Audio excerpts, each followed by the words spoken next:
Okay, everybody, it's time for our nighttime story. And tonight we're going to read Dandelion. Okay, it looks like it's about a lion.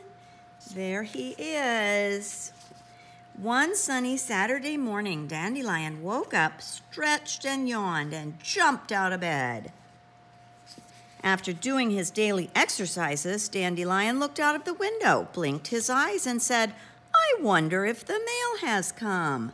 He put on his sweater and went outside to the mailbox. There was a letter, and it was written in fancy gold ink. "Dear Dandelion, you are invited to my tea and taffy party on Saturday afternoon at 3:30. Come as you are. Sincerely, Jennifer Giraffe." Dandelion was very excited. "Why, that's today," he said. "It's a good thing I planned to get a haircut."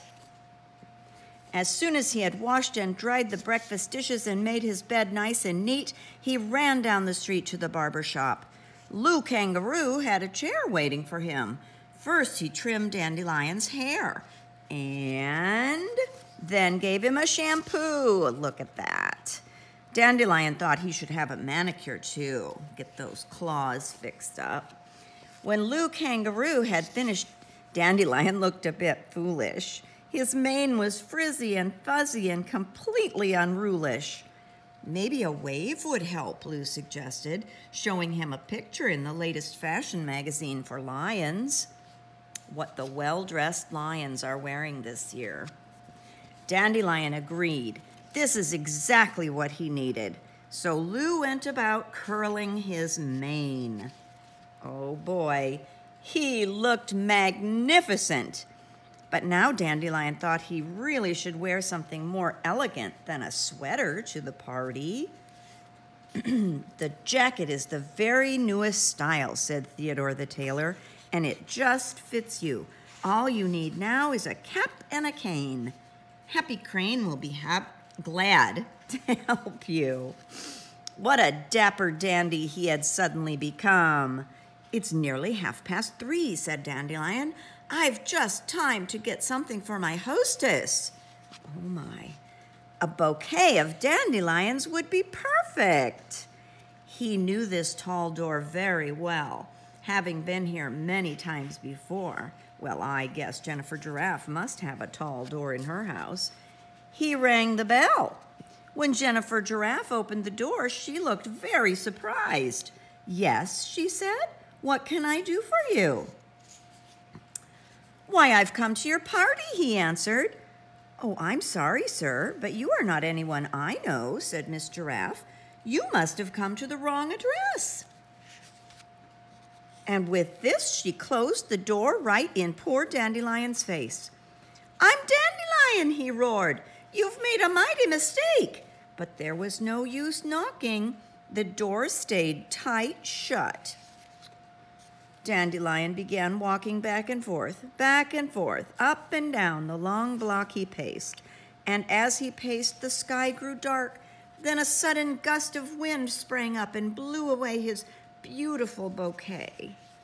Oh, and his snappy cap flew off. To make it worse, it began to rain in torrents. Dandelion dropped his cane and stood under a weeping willow tree.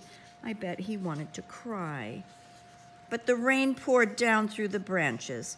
Dandelion was soon soaking wet, and his curls came unfurled. He took off his jacket and hung it on a willow branch. Luckily, he had kept on his sweater. At last the rain stopped, and the warm sunshine came beaming down.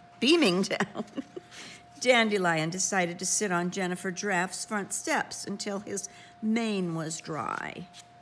While he sat there waiting, he spied 3 dandelion flowers under the bottom step where they had been protected from the wind and the rain. He picked the dandelions and said, "I think I will try again." And he rang the bell. "Well, well, if it isn't our friend Dandelion at last," said Jennifer Giraffe. "We've been waiting for you for the past hour. I do hope you weren't caught in that awful cloudburst." Everyone at the party greeted him heartily.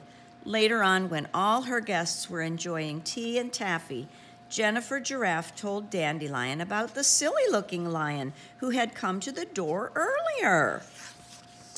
Dandelion almost spilled his cup of tea as he reared back and laughed uproariously. "Oh, that was me! I was that silly-looking lion!" Miss Giraffe was so flustered she got herself all tangled up in her long pearl necklace. "Oh, I do apologize for having closed the door on you," she said, blushing. "I promise never to do such a thing again." Oh, look at her feet stuck in her necklace.